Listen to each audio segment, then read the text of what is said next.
Hello everyone, मेरा नाम है Sandeep Das Gupta and welcome to achieve early. आज हम लोग एनसीईआरटी क्लास 6 हिस्ट्री का चैप्टर 4 शुरू करने जा रहे हैं। मैंने चैप्टर 1, 2 और 3 ऑलरेडी अपलोड कर दिए हैं और उनका एक सेपरेट प्लेलिस्ट भी क्रिएट कर दिया है। आपको प्लेलिस्ट का लिंक इस वीडियो के डिस्क्रिप्शन बॉक्स में मिल जाएगा।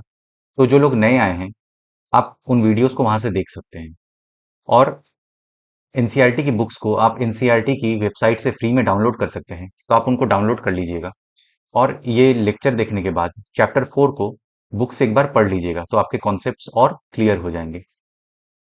अगर आपको कुछ डाउट हो तो आप मुझसे इंस्टाग्राम पे जुड़ सकते हैं, मुझसे पूछ सकते हैं। इंस्टाग्राम का लिंक भी मैंने इस वीडियो के डिस्क्रिप्शन बॉक्स में दे दिया है। तो चलिए अब आज का लेक्चर शुरू करते हैं। Chapter 4, what books and burials tell us. क्या बताती है हमें किताबें और कब्रें। ये जो चैप्टर का नाम है, पहले इसको समझते हैं। देखिए, जब हम लोग अपने पास्ट की स्टडी करते हैं तो उसके लिए एक मेथड है एक्सकेवेशन का, मतलब खुदाई करना। तो ऐसे किसी साइट पे अगर खुदाई होती है, किसी भी साइट पे मान लीजिए कोई पूरा स्थल है, वहां पे खुदाई हुई, तो वहां से दो तरह की चीजें हमें मिल सकती हैं। एक होता है आर्कियोलॉजिकल सोर्सेस और एक होता है लिटरेरी सोर्सेस। आर्कियोलॉजिकल सोर्सेस का हिंदी है पुरातात्विक साक्ष्य और लिटरेरी सोर्सेस का हिंदी है साहित्यिक साक्ष्य। तो आर्कियोलॉजिकल सोर्सेज में हमें क्या क्या मिलती हैं? हमें इंस्क्रिप्शन मिल सकते हैं, हमें कॉइन्स मिल सकते हैं या हमें बरियल्स मिल सकते हैं, एक्सेट्रा। और लिटरेरी सोर्स में हमें क्या मिल सकता है? हमें कोई टेक्स्ट मिल सकता है, कोई बुक्स मिल सकते हैं, एक्सेट्रा। तो ये जो बरियल्स है और ये जो बुक्स हैं, आज इस चैप्टर में हमें इन्हीं के बारे में पढ़ना है। तो इसीलिए आज के चैप्टर का नाम है what books and burials tell us. तो आज के चैप्टर में जो बरियल्स हैं उसमें हमें मेगालिथिक साइट्स के बारे में पढ़ना है और एक स्पेशल बरियल ग्राउंड देखना है जो कि इनाम गांव में है। और ऐसे ही बुक्स में हमें अपने ओल्डेस्ट लिटरेरी सोर्सेस के बारे में पढ़ना है जो कि है वेदास। और वेदास में भी हमें इस चैप्टर में ऋग्वेदा के बारे में पढ़ना है। देखिए, जब हम लोग वेदास की बात करते हैं तो ये वैदिक एज को बिलोंग करता है। वैदिक एज को हम लोग दो भागों में बांट सकते हैं। एक है अर्ली वैदिक एज और दूसरा है लेटर वैदिक एज। अर्ली वैदिक एज में आपका ऋग्वेदा आता है और लेटर वैदिक एज में सामवेद, यजुर्वेद और अथर्ववेद आते हैं। तो इस चैप्टर में हमें ऋग्वेदा के बारे में पढ़ना है। तो चलिए अब आज का चैप्टर शुरू करते हैं। लिटरेरी सोर्सेस, साहित्यिक स्रोत। तो हम लोगों ने अभी देखा जो ओल्डेस्ट लिटरेरी सोर्सेज हैं वो हैं Vedas. There are four of them, Rigveda, Samaveda, Yajurveda और अथर्ववेद। इन चारों को हमने अभी पिछले स्लाइड में ही देख लिया था। चलिए आगे मूव करते हैं। The oldest Veda is Rigveda, composed about 3500 years ago. जो सबसे पुराना वेद है, जो ओल्डेस्ट वेद है, वो है ऋग्वेद और इसको जो रचा गया था 3500 साल पहले रचा गया था। सबसे पुराना वेद है ऋग्वेद जिसकी रचना लगभग 3500 साल पहले हुई। The Rigveda includes more than 1000 hymns called sukta. देखिए, जो ऋग्वेद है उसमें 10 किताबें हैं, 10 बुक्स हैं जिनको कि मंडल कहते हैं। मंडल कहते हैं। तो मतलब 10 मंडल हुए, और इन 10 मंडलों में आपकी प्रार्थनाएं हैं जिनको कि सूक्ता कहते हैं। तो टोटल 1028 सूक्ता है। ऋग्वेद में 1000 से ज्यादा प्रार्थनाएं हैं जिन्हें सूक्त कहा गया है। सूक्ता मीन्स वेल सेड। ये जो वर्ड सूक्ता है इसका मतलब है अच्छी तरह से बोला गया। These hymns are in praise of various gods and goddesses. ये जो प्रार्थनाएं हैं ये विभिन्न देवी देवताओं की स्तुति में रचे गए हैं। इन चीजों को हम लोगों ने बहुत ही अच्छे से समझ लिया। आगे चलते हैं। 3 गॉड्स आर स्पेशली इंपॉर्टेंट। इनमें 3 देवता बहुत महत्वपूर्ण हैं। कौन कौन से? पहले, अग्नि, द गॉड ऑफ फायर। अग्नि आग के देवता हैं। दूसरे, Indra, a warrior god. Indra युद्ध के देवता हैं। तीसरे देवता, Soma, a plant from which a special drink was prepared. Soma एक पौधा है जिससे एक खास पेय बनाया जाता था। तो ऋग्वैदिक पीरियड में ये 3 देवता बहुत महत्वपूर्ण है, बहुत इंपॉर्टेंट है। अग्नि, इंद्र और Soma. These hymns are were composed by sages. ये जो प्रार्थनाएं हैं ये ऋषियों द्वारा रची गई थी। वैदिक प्रार्थनाओं की रचना ऋषियों ने की थी। Priests taught students to recite and memorize each syllable, word, and sentence. The Rigveda was recited and heard rather than read. देखिए, जो आचार्य होते थे, जो प्रीस्ट होते थे, वो अपने विद्यार्थियों को सिखाते थे और याद करवाते थे। कैसे? जो प्रार्थनाएं होती थी उनको अक्षरों में बांटकर, शब्दों में बांटकर और वाक्यों में बांटकर कंठस्थ करवाते थे। और जो ऋग्वेदा था उसका उच्चारण किया जाता था और सुना जाता था, ना कि पढ़ा जाता था। आचार्य विद्यार्थियों को इन्हें अक्षरों, शब्दों और वाक्यों में बांटकर सस्वर पाठ द्वारा कंठस्थ करवाते थे। ऋग्वेद का उच्चारण किया जाता था और श्रवण किया जाता था, ना कि पढ़ा जाता था। देखिए, यहां से आपका एक स्टेटमेंट फॉर्म हो सकता है। एक स्टेटमेंट आपको ये दे देगा, the Rigveda was recited and heard rather than read. तो ये स्टेटमेंट आपका सही हो जाएगा।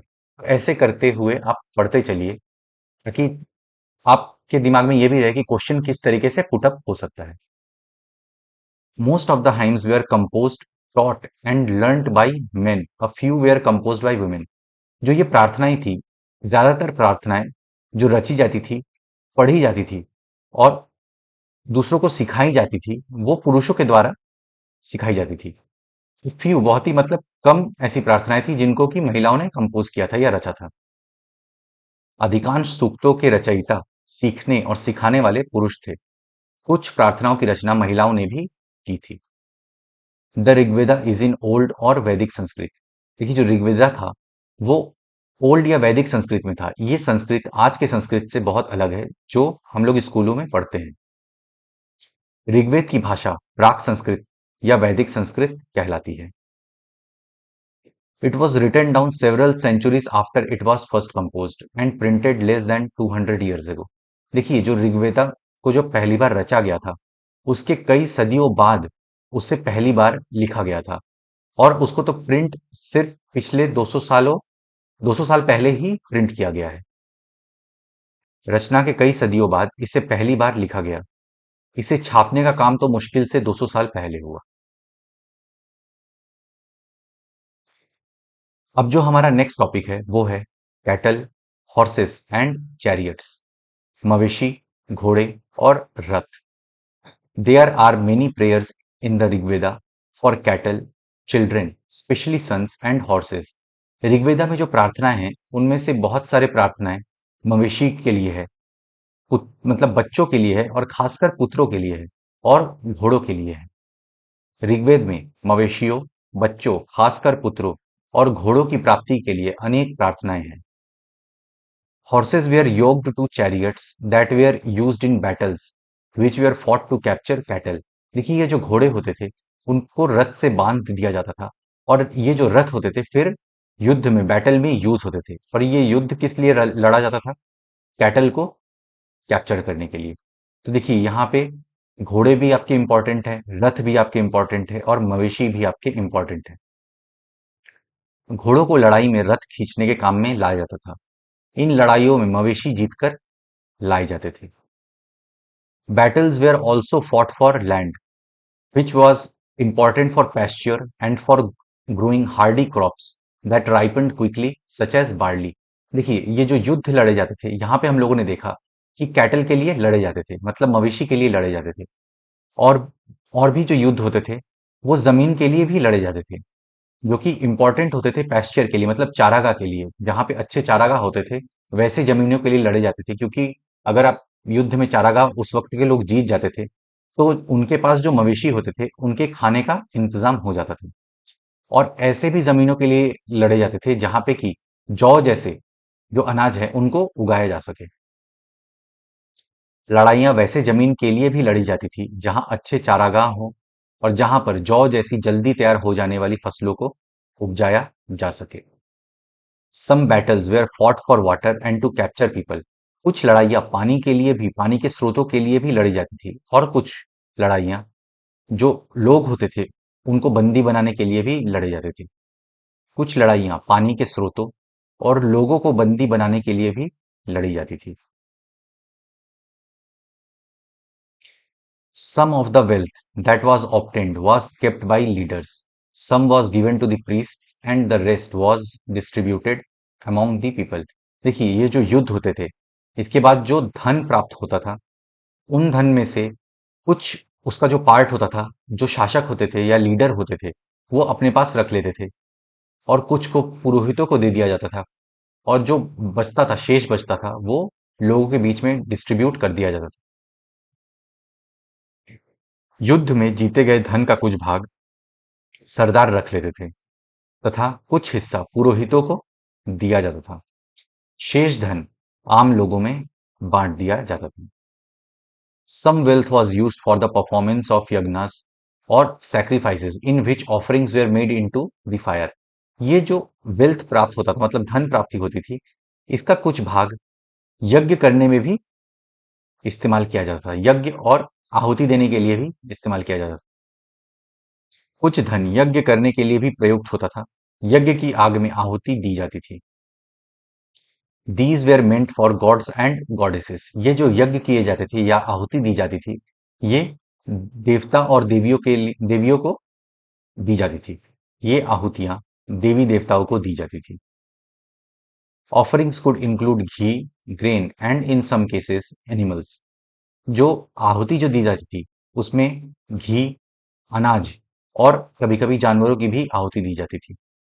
घी, अनाज और कभी-कभी जानवरों की भी आहुति दी जाती थी। Most main took part in these Wars. जो ये युद्ध होते थे इनमें ज्यादातर पुरुष ही हिस्सा लेते थे। अधिकांश पुरुष इन युद्धों में भाग लेते थे। There was no regular army but there was assemblies where people met and discussed matters of war and peace. ऐसी कोई रेगुलर आर्मी नहीं थी, लेकिन सभाएं होती थी और उन सभाओं में लोग आते थे, डिस्कस करते थे कि कैसे इस युद्ध को लड़ा जाए, या फिर शांति के मैटर को भी फिर डिस्कस किया जाता था। कोई स्थायी सेना नहीं होती थी, लेकिन लोग सभाओं में मिलते जुलते थे और युद्ध व शांति के विषय में सलाह मशविरा करते थे। देखिए स्थायी सेना का मतलब होती है कोई स्टैंडिंग आर्मी उनके पास नहीं होती थी कि कभी भी युद्ध लड़ना हो तो उनके पास एक आर्मी तैयार है, ऐसा कुछ भी उस वक्त नहीं था। अगर ऐसा होता था कि कहीं युद्ध लड़ना है तो ये लोग सभाओं में मिलते थे और डिस्कस करते थे कि हमें यहाँ पे युद्ध करना है। फिर ऐसे करके कुछ प्लान वो लोग बनाते होंगे सभाओं में बैठ के। They chose leaders who were often brave and skilful warriors. तो इन सभाओं में ही बैठ के वो लोग लीडर को, अपने जो सरदार होते थे उनको चूज करते थे, और ऐसे सरदारों को चूज करते थे जो कि साहसी होते थे और कुशल योद्धा होते थे, स्किलफुल वॉरियर होते थे। वहां ये ऐसे लोगों को अपना सरदार चुनते थे जो बहादुर और कुशल योद्धा हों। अब जो हमारा नेक्स्ट टॉपिक है वो है वर्ड्स टू डिस्क्राइब पीपल। लोगों की विशिष्टता बताने वाले शब्द। There are several ways of describing people. लोगों का जो वर्गीकरण होता था वो किस आधार पर होता था वो हम लोग अभी देखने वाले हैं। वर्क मतलब काम के आधार पर। लैंग्वेज, वो जो भाषा बोलते थे उनके आधार पर भी लोगों का वर्गीकरण होता था। The place they belong to, उनके निवास स्थान के आधार पर भी लोगों का वर्गीकरण हुआ करता था। फैमिली और कम्युनिटीज, उनके परिवार या समुदाय के आधार पर। कल्चरल प्रैक्टिसेस, उनकी सांस्कृतिक परंपरा के आधार पर भी लोगों को डिस्क्राइब किया जाता था या उनका वर्गीकरण किया जाता था। काम, भाषा, परिवार या समुदाय, निवास स्थान, सांस्कृतिक परंपरा के आधार पर लोगों का वर्गीकरण किया जाता रहा है। There are two groups who are described in terms of their work. अभी हम लोगों ने देखा कि लोगों का जो वर्गीकरण होता था वो काम के आधार पर भी होता था। तो हम लोग दो ग्रुप के बारे में जानने वाले हैं जिनको कि काम के आधार पर डिस्क्राइब किया गया है। ऐसे दो समूह हैं जिनका वर्गीकरण काम के आधार पर किया गया है। पहला, priests, sometimes called Brahmins, who performed various rituals. पुरोहित, जिन्हें कभी कभी ब्राह्मण कहा जाता था, तरह तरह के यज्ञ और अनुष्ठान करते थे। ये जो पुरोहित है जिन्हें कभी कभी ब्राह्मण कहा जाता था, ये यज्ञ करते थे, अनुष्ठान करते थे। जब सरदार या राजा जो थे युद्ध लड़ने जाते थे तो ये प्रार्थनाएं करते थे कि जो राजा है वो युद्ध में विजयी होकर वापस लौटे। और जो दूसरे हैं वो है rajas. These rajas did not have capital cities, palaces और armies, nor did they collect taxes. Generally sons did not automatically succeed fathers as rajas. देखिए, ये जो राजा होते थे इनके पास कोई राजधानी नहीं होती थी, ना ही कोई महल होते थे, ना ही कोई आर्मी होती थी। Not did they collect taxes, मतलब ये कोई टैक्स भी कलेक्ट नहीं करते थे। और इनके जो पुत्र होते थे वो डायरेक्टली राजा की जगह पे नहीं आते थे। देखिए, ये राजा वैसे नहीं थे। ये ना तो बड़ी राजधानियों और महलों में रहते थे, ना इनके पास सेना थी, ना ही ये कर वसूलते थे। प्रायः राजा की मृत्यु के बाद उसका बेटा अपने आप ही शासक नहीं बन जाता था। इन चीजों को हम लोगों ने समझ लिया। देखिए, यहाँ पे जो कहा गया है ना ही इनके पास सेना थी, इसका मतलब ये है कि इनके पास कोई स्टैंडिंग आर्मी नहीं हुआ करती थी। तो स्टैंडिंग आर्मी से मतलब है कि जब कोई युद्ध लड़ना होता था तो ये सभाओं में मिलते थे और फिर डिस्कस करते थे कि ये हमें युद्ध लड़ना है, तो ऐसे ऐसे हमारी रिक्वायरमेंट्स है, तो फिर उस वक्त एक आर्मी फॉर्म हुआ करती थी। ऐसी कोई स्टैंडिंग आर्मी नहीं थी इनके पास। Two words were use to describe the people और the community as a whole. जनता या पूरे समुदाय के लिए दो शब्दों का इस्तेमाल होता था। आइए देखते हैं कौन कौन से। पहला, जना, which we still use in Hindi and other language. देखिए, जो जन है हम लोग आज भी इस्तेमाल करते हैं ऐसे बोलने में कि कितने जन आ रहे हैं। तो पहला जो वर्ड है वो है जन, जिसका प्रयोग हिंदी व अन्य भाषाओं में आज भी होता है। और जन से ही हम लोग लोगों को डिस्क्राइब करते थे या कम्युनिटी को डिस्क्राइब करते थे। और दूसरे जो वर्ड है वो है wish. The word Vysya comes from wish. दूसरा जो है विश है, जिससे वैश्य शब्द निकला है। सेवरल विश और jana are mentioned by name, so we find reference to the Purujana और पुरुविश, द भारत जना और भारतविश, द यादुजना और यादुविश एंड सो ऑन। देखिए, ऋग्वेद में जो है विश और जनों के नाम मिलते हैं हमें। ऋग्वेद में विश और जनों के नाम मिलते हैं। तो इसमें हमें पुरुजन या पुरुविश का नाम मिलता है, भरतजन या भरतविश का नाम मिलता है, या यदुजन या यदुविश जैसे कई उल्लेख मिलते हैं। ये देखिए, ये जो भरतजन है इसी के बारे में हम लोगों ने पहले चैप्टर में पढ़ा था, जब हम लोगों ने नेम ऑफ द लैंड या देश के नाम में भारत नाम का डिस्क्रिप्शन देखा था। और उसमें कहा गया था कि भारत नाम ऋग्वेद में हमें देखने को मिलता है, जो कि नॉर्थ वेस्ट में रहने वाले एक समुदाय, एक ग्रुप ऑफ पीपल के लिए यूज किया जाता है। तो ये वही है। चलिए अब आगे मूव करते हैं। Sometimes the people who composed the hymns described themselves as Aryas and called their opponents दासास और दस्युस। देखिए, जो ये हाइम्स हैं, ऋग्वेदा में जो प्रार्थनाएं हैं, उनको जो रचा गया है और जिन लोगों ने रचा है वो खुद को आर्य बुलाते थे। और जो उनके ओपोनेंट थे उनको दास या दस्युस बुलाते थे। देखिए, ओपोनेंट का यहाँ पे मतलब है जो इनकी लैंग्वेज, मतलब आर्यों की लैंग्वेज नहीं बोलते थे या यज्ञ नहीं करते थे, उनको ये आर्य लोग दस्यु बुलाते थे या दास बुलाते थे। जिन लोगों ने इन प्रार्थनाओं की रचना की वे कभी कभी खुद को आर्य कहते थे तथा अपने विरोधियों को दास या दस्यु कहते थे। Dasyus were people who did not perform sacrifices and probably spoke different languages. यही अभी हम लोगों ने देखा कि जो दस्युस होते थे या दास होते थे वो यज्ञ नहीं करते थे और दूसरे लैंग्वेज या दूसरी भाषा बोलते थे, इसलिए जो आर्य थे इनको दास या दस्यु बुलाते थे। दस्यु वे लोग थे जो यज्ञ नहीं करते थे और शायद दूसरी भाषाएं बोलते थे। लेटर द टर्म दासा एंड द फेमिनाइन दासी केम टू मीन स्लेव। देखिए बाद में क्या हुआ, ये जो दास वर्ड था इसका बाद में जो मतलब है वो स्लेव के लिए इस्तेमाल होने लगा, मतलब गुलाम के लिए इस्तेमाल होने लगा। और दासा का जो फेमिनाइन वर्ड है मतलब दासी, वो भी स्लेव के लिए इस्तेमाल होने लगा। बाद के समय में दास और इसका स्त्रीलिंग जो है दासी शब्द का मतलब गुलाम हो गया। Slave were women and men who were often captured in war. देखिए हम लोग अभी थोड़ी देर पहले ये बात पढ़ रहे थे कि जो युद्ध लड़े जाते थे वो लोगों को बंदी बनाने के लिए भी लड़े जाते थे। तो ये जो लोगों को बंदी बनाते थे ये एक तरह के गुलाम होते थे, स्लेव्स होते थे। दास वे स्त्री और पुरुष होते थे जिन्हें युद्ध में बंदी बनाया जाता था।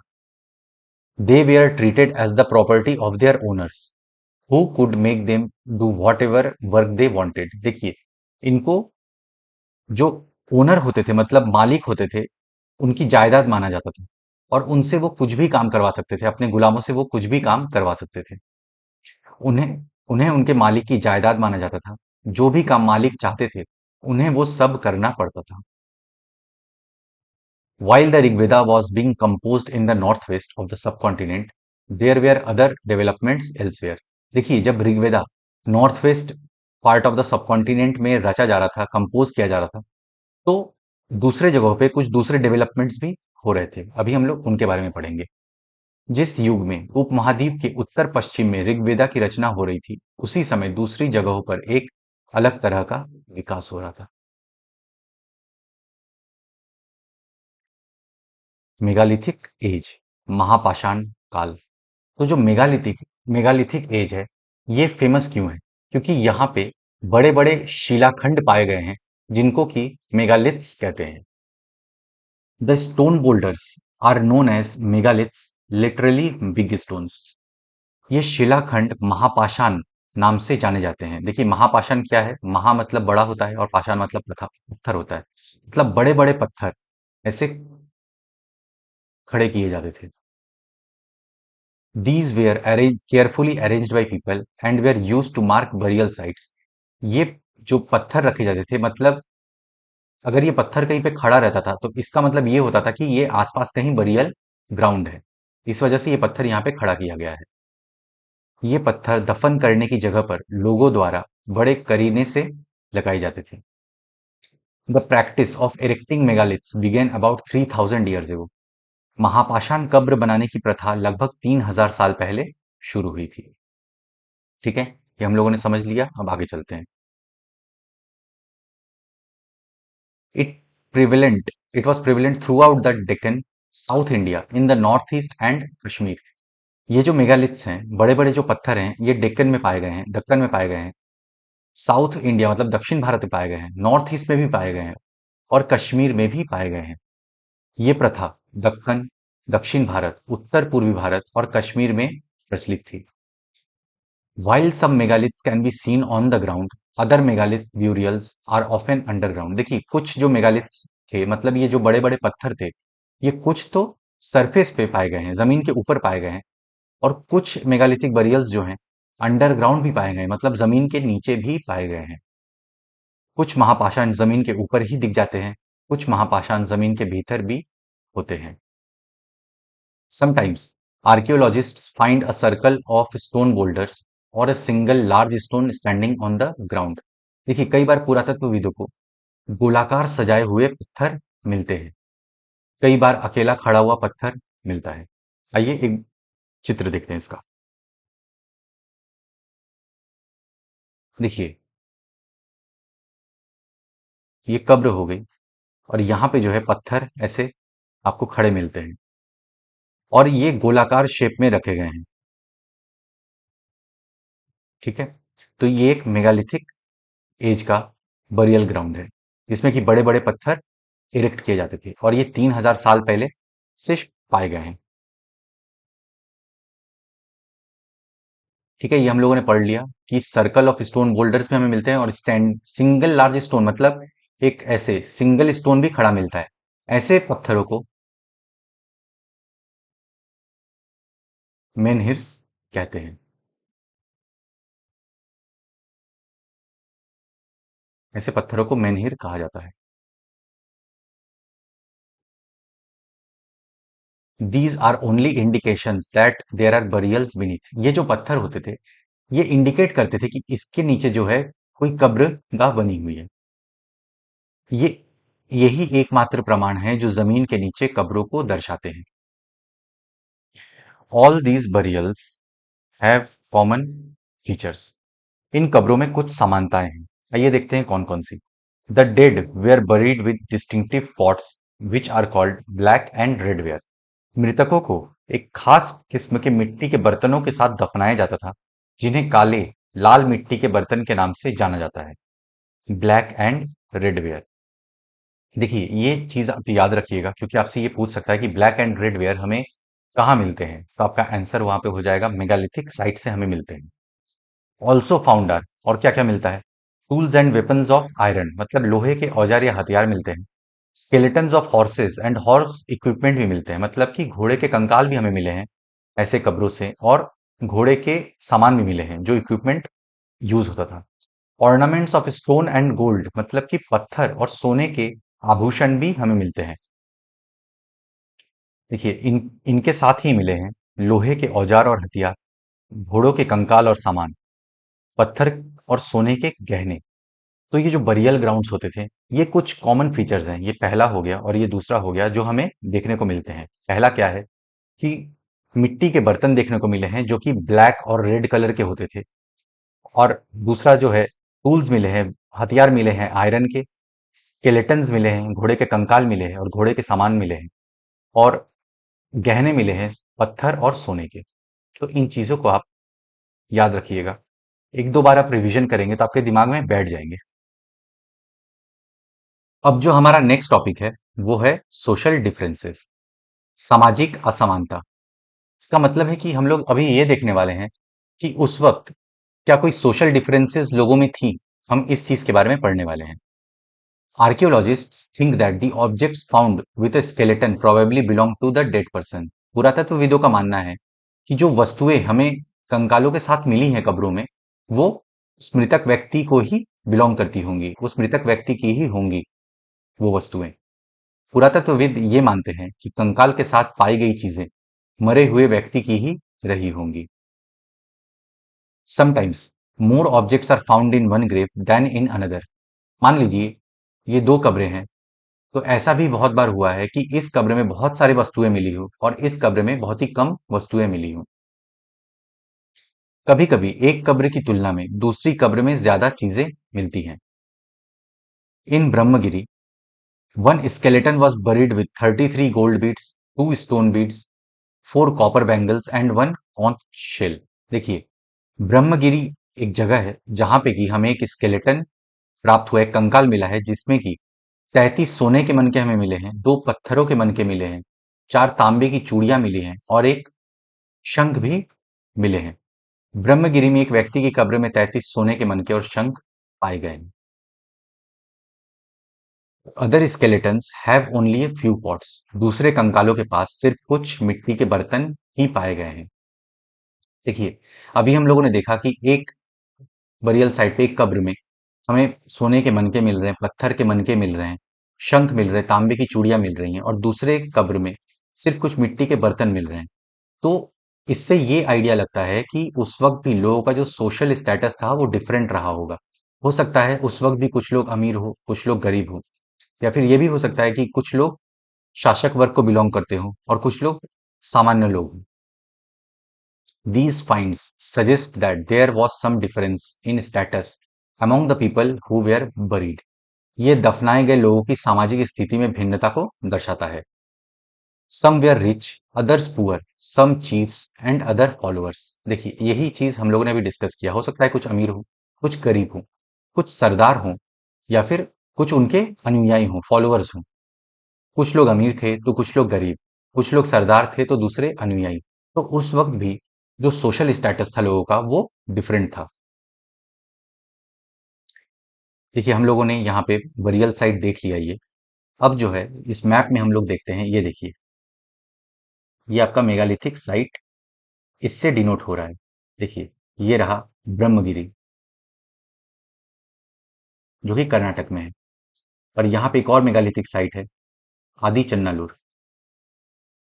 और आज हम लोग एक स्पेशल बरियल साइट के बारे में पढ़ने वाले हैं, जो कि है इनाम गांव, जो कि महाराष्ट्र में है आपके।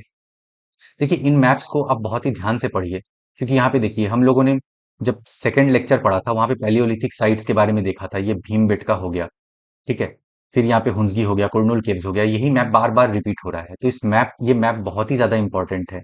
इस मैप को बहुत ही अच्छे से स्टडी कीजिए और दिमाग में जगह को बैठाइए कि कहाँ पे कौन सी जगह है। Burial spots for certain families, कुछ खास परिवारों के लिए कब्रगाहें। Sometimes megaliths contain more than one skeleton, कभी कभी महापाषाणों में एक से अधिक कंकाल मिले हैं। These indicate that people, perhaps belonging to the same family, were buried in the same place, though not at the same time। देखिए ये जो है इंडिकेट करता है कि जो अंदर जो कंकाल मिले हैं वो सेम फैमिली को ही बिलोंग करते होंगे, हाँ, बट सेम टाइम के नहीं होंगे। इसका मतलब ये है कि मान लीजिए कोई एक परिवार है, उसमें कोई बुजुर्ग व्यक्ति है, उनकी मृत्यु पहले होती है तो उनको पहले वहां पे दफनाया जाएगा।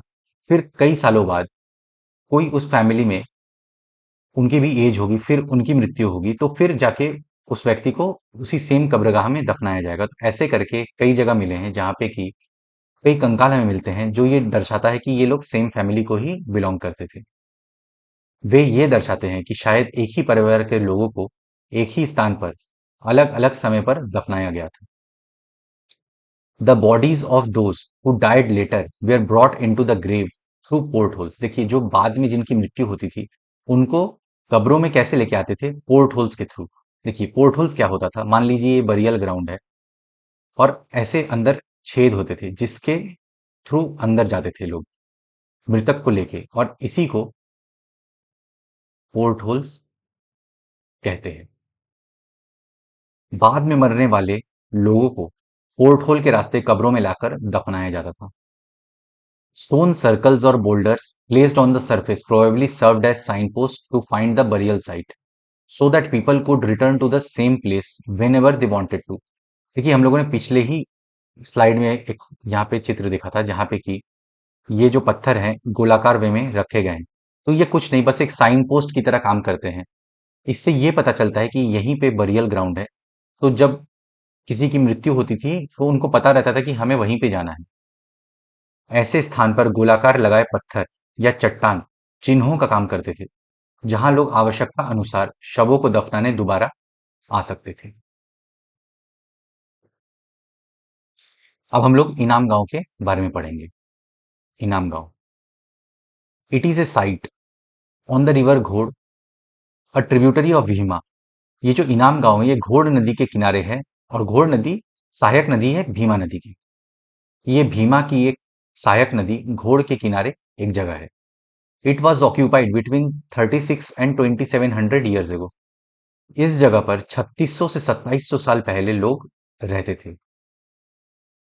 Here adults were generally buried in the ground laid out straight with the head towards the north। देखिए इस यहाँ पे जो एडल्ट्स को मतलब वयस्क लोगों को जो दफनाया जाता था वो जमीन में दफनाया जाता था, और उनको एकदम स्ट्रेट लिटाया जाता था कब्र में, और उनका जो सर होता था वो नॉर्थ डायरेक्शन में होता था। यहाँ वयस्क लोगों को प्रायः गड्ढे में लिटा कर सीधा लिटाकर दफनाया जाता था। उनका सिर उत्तर की ओर होता था। Sometimes burials were within the houses. Vessels that probably contained food and water were placed with the dead। कभी कभी ये जो बरियल्स होते थे, कब्रें होती थी, ये घरों के अंदर ही होती थी, और इन कब्रों में वेसल्स या बर्तन पाए गए हैं जिनमें कि खाना और पानी रखा जाता था। तो इससे यह भी पता चलता है कि ये आफ्टर लाइफ मतलब मृत्यु के बाद के जीवन की भी परिकल्पना करने लगे थे। कई बार उन्हें घर के अंदर ही दफनाया जाता था। ऐसे बर्तन जिनमें शायद खाना और पानी हो दफनाए गए शव के पास रख दिए जाते थे। इनाम गांव स्पेशल बरियल, जो हम लोगों ने अभी पीछे देखा वो एक जनरल बरियल था। ऐसे ही वहां पे जनरली लोगों को, एडल्ट लोगों को दफनाया जाता था। कैसे दफनाया जाता था? कब्र में सीधा लिटाया जाता था और उनका सर जो है नॉर्थ डायरेक्शन में होता था। अब जो स्पेशल बरियल है हम लोग इसके बारे में पढ़ने वाले हैं। One man was found buried in a large four legged clay jar in the courtyard of a five roomed house. देखिए, एक आदमी को बड़े से क्ले जार में, जिसके की चार पैर थे, उसमें दफनाया गया था। और घर कैसा था? कोर्टयार्ड था और इसमें 5 कमरे बने हुए थे। ठीक है। एक आदमी को 5 कमरों वाले मकान के आंगन में 4 पैरों वाले मिट्टी के एक बड़े से संदूक में दफनाया गया था। One of the largest houses at the site in the centre of the settlement. ये जो घर था, ये one of the largest house था, बड़ा घर था उस पूरे बस्ती में। बस्ती के बीच में बसा ये घर गांव के सबसे बड़े घरों में एक था। This house also had a granary. इस घर में अनाज का एक गोदाम भी था। देखिए, ये सबसे पहली बात तो जो पूरा गांव बसा था उसमें ये सबसे बड़ा घर था। और इस घर में एक ग्रेनरी भी था। ग्रेनरी मतलब स्टोर हाउस था जहां पे ये लोग अपने अनाज को उगा के रखते थे। The body was placed in A cross legged position. शव के पैर मुड़े हुए थे। देखिए यहाँ पे समझ लीजिए कि जो ये स्पेशल बरियल ग्राउंड था, इसमें क्या पाया गया है? 4 पैरों वाले मिट्टी के बर्तन पाए गए हैं जिसमें कि एक आदमी को दफनाया गया था और आदमी के पैर मुड़े हुए थे। और इसको कहाँ रखा गया था? 5 कमरों वाले घर में रखा गया था जिसमें कि एक बड़ा आंगन भी था। ठीक है। और देखिए, जनरली लोगों को कैसे दफनाया जाता था? सीधा लिटाकर, और जिनका सर नॉर्थ डायरेक्शन में होता था। तो इससे हम लोग ये अंदाजा लगा सकते हैं, ये जो घर था शासक वर्ग को बिलोंग करता होगा, ये उस गांव के सरदार का घर होगा या फिर किसी विशिष्ट व्यक्ति का घर होगा। क्योंकि देखिए, इस गांव में सब ये घर सबसे बड़ा था और जो बरियल प्रैक्टिस हुआ था ये सबसे अलग था। इसलिए हम लोग ये आइडिया लगा सकते हैं कि ये उस गांव के सरदार का घर हो। ऑक्यूपेशंस एट इनाम गांव। इनाम गांव के लोगों के काम धंधे। Farmers. Archaeologists have found seeds of wheat, barley, rice, pulses, millets, peas and sesame. देखिए, पहला जो ऑक्यूपेशन था, जो काम धंधा था पहला, वो कृषक था। किसान थे लोग, फार्मर्स थे। क्योंकि पुरातत्वविदों को यहाँ से बीज मिले हैं। किसके किसके? गेहूं के, जौ के, धान के, दाल के, फिर बाजरा के, मटर के और तिल के। जो पहला काम धंधा था वो था कृषक। इनाम गांव में पुरातत्वविदों को गेहूं, जौ, चावल, दाल, बाजरा, मटर और तिल के बीज मिले हैं। फिर दूसरा जो ऑक्यूपेशन था वो था हंटर्स, मतलब ये लोग शिकारी भी थे। देखिए, bones of numbers of animals, many bearing cut marks that show they may have been used as food, have also been found. देखिए, हमें बहुत सारी जानवरों की हड्डियां मिली हैं और उन हड्डियों पे कट मार्क्स हैं जो कि ये शो करते हैं कि लोगों ने उन हड्डियों को खाया होगा। जो दूसरा ऑक्यूपेशन है वो है शिकार। कई जानवरों की हड्डियां भी मिली हैं। कई हड्डियों पर काटने के निशान से ये अंदाजा होता है कि लोग इन्हें खाते होंगे। और कौन कौन से जानवर हमें वहां पे मिले हैं? कैटल मिला है, बफेलो मिला है, गोट मिला है, शीप मिला है, dog, horse, ass, pig, sambar, spotted deer, black buck, antelope, hare, mongoose. Beside इसके अलावा बर्ड्स भी मिले हैं, क्रोकोडाइल भी मिले हैं, टर्टल, क्रैब, फिश। ये सारे जानवर यहाँ पे मिले हैं। देखिए, ये नाम बहुत ज्यादा है तो आपको सब नहीं याद रखने, जैसा कि मैंने आपको कहा है। इनमें से कुछ नाम याद रखिए। अगर मेंस या ऑप्शनल में आपको लिखने के लिए चाहिए तो बस एक दो या तीन नाम ही काफी होते हैं। आपके पास लिखने के लिए बस कुछ मटेरियल चाहिए। तो ये सारे जानवर वहां पे पाए गए हैं। फिर जो तीसरा है वो है गैदरर्स, मतलब ये लोग संग्राहक भी थे। There is evidence that fruits such as ber, amla, jamun, dates and a variety of berries were collected. ऐसे साक्ष्य मिले हैं जैसे कि वहां पे बेर, आंवला, जामुन, खजूर और कई तरह की रसभरियां एकत्र की जाती थी, संग्रह की जाती थी। तो वहां पे ये तीन ऑक्यूपेशन इंपॉर्टेंट थे। पहला हो गया कृषक, दूसरा हो गया शिकारी और तीसरा हो गया संग्राहक। तो फ्रेंड्स, आज का चैप्टर यहीं पे खत्म होता है।